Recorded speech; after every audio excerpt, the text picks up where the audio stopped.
Hi, I'm Ken with Hassett, and I'm here to show you how to pack some standard kitchen items, plates, bowls, and cups. What you want to use for your kitchen items are these dish packs. They're thicker, they're double corrugated, nice and stable for packing and protecting breakables.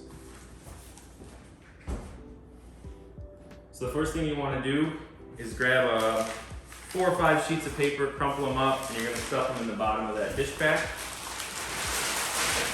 So you have a nice layer and some nice cushion underneath. Once you have your layer down, you're going to start with your plates on the bottom row. Set a plate in the center, pull over the corner, and you can stack. I would do 3 to 4 is what I recommend to keep them safe. And you'll fold in your corners, roll it over, and then when you put these in, it's very important you want to pack them on end inside the pack. Anything laid flat like this is more likely to break. So when you put them into the dish pack, you're going to put them on end. And you'll go on to your next set. Like I said, do 3 or 4 per bundle.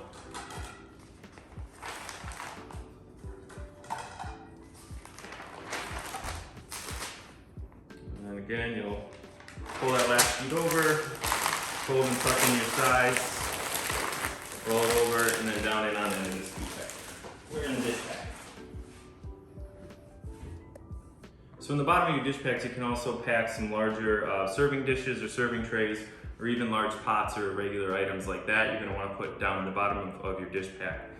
These wrap is similar as to the dishes and the plates we've done. You want to take at least 3 runs of this paper, maybe even 4 when you're packing these larger serving trays.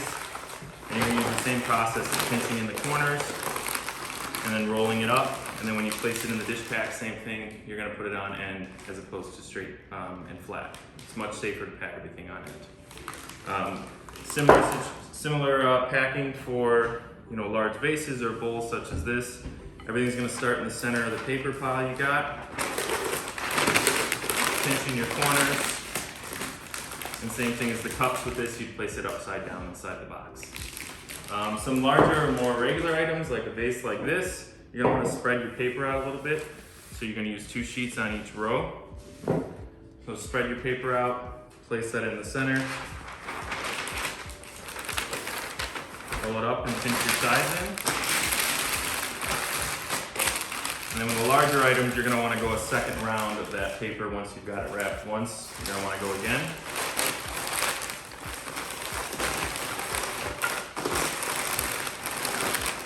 And then you can place this inside. You can either do this face up or face down for a vase such as this.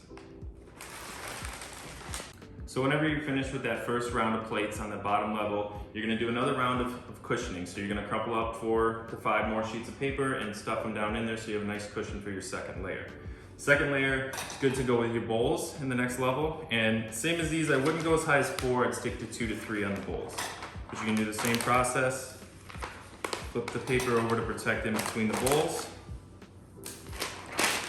And pinch the sides in again. And same as with the plates, you're going to want to stack these on end. It's the most stable and durable way to pack this stuff.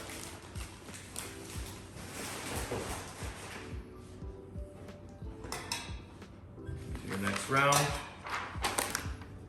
Go 3 bowls max. Corners in. Roll it over and set the next row in. So now you finish your second layer, and keep in mind too, as you go through these layers, if there's any little gaps, with the way that the plates or the bowls fall, stuff a little bit extra paper in there just to make sure it's nice and solid on each level. Then you're gonna put another layer of your cushion on over the top of that second level, and you'll be able to do your last top row, which we're gonna do with glasses. Glasses, you just lay on their side. You can do 2 pieces of paper, and you just roll them up. Pinch your corners in and finish rolling the rest of the way. Now, your glasses, cups, mugs, you want to put in upside down. Again, that's the more stable way to do it.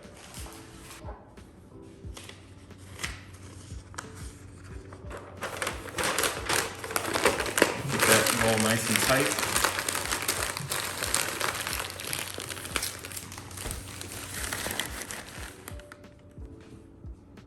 Okay, so on your top layer, you can also do wine glasses. What you want to do with wine glasses, a nice little tip. You take 1 piece of paper and just tear it straight down. You could probably get 3 or 4 rows out of each of these. Set that to the side. You take that long strip that you just ripped and just spin it around and circle a couple times. Doesn't have to be too tight. And you're gonna start at the base of your wine glass, and you're just gonna wrap it around the stem to protect that and kind of bulk up that center so that stem piece doesn't get broken. Once you have that on, then you're gonna roll it the same way you did your other cups. Fold over, again, bunch a little bit more by where that stem is to protect that. And then you roll it up, and you'll set it in the same way as the other cups. We'll do one more here. So you take the strip that you just made, spin it around a couple times. Start at the base of the wine glass, and then rotate it around the stem.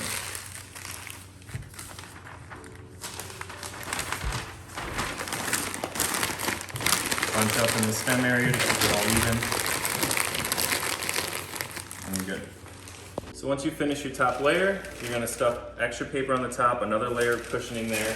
And you wanna make sure that it's nice and tight when you close the lids,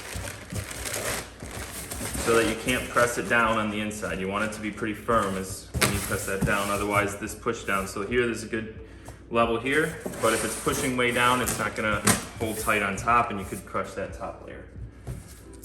And you throw your tape on, and you're good to go. The other 3 standard size boxes are 4.5 or a large box. This is a 3.0 or a medium container. And this is a 1.5 or a small or book container. The 4.5 common kitchen stuff that you'll come across that you're gonna wanna pack in there are gonna be your pots and pans. They're bigger, they're durable, they're able to hold larger items. So pots and pans like these, you're gonna wanna use the same process, put some padding in the bottom, crumple up some paper, wrap the pots up individually, and you can set them in there. These don't matter as much being on their end because of the metal's gonna be much more durable, or even ceramic stuff. So you're gonna wanna put those in the bottom, and then you do another layer on top, and then you can add some smaller items down along the side or on their end like this, just to fit them all into the box for any baking sheets, cupcake sheets, anything like that that you can use to line in the sides that are gonna be a little bit taller.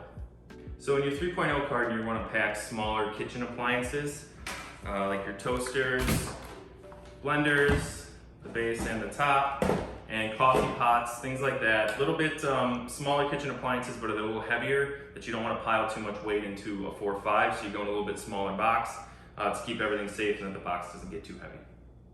So for your small box, or your actually called book cartons at times, books are a great thing to put in there. Again, you don't want the weight to get too high. So bigger items like this, you put into a smaller box so the weight doesn't get too heavy.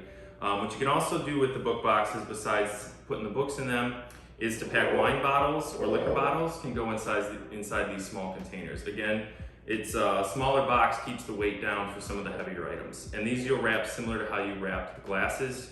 You lay them on their side, roll them up, and you can put them in long ways. Wine bottles or liquor bottles you can stand straight up, especially if they're already opened.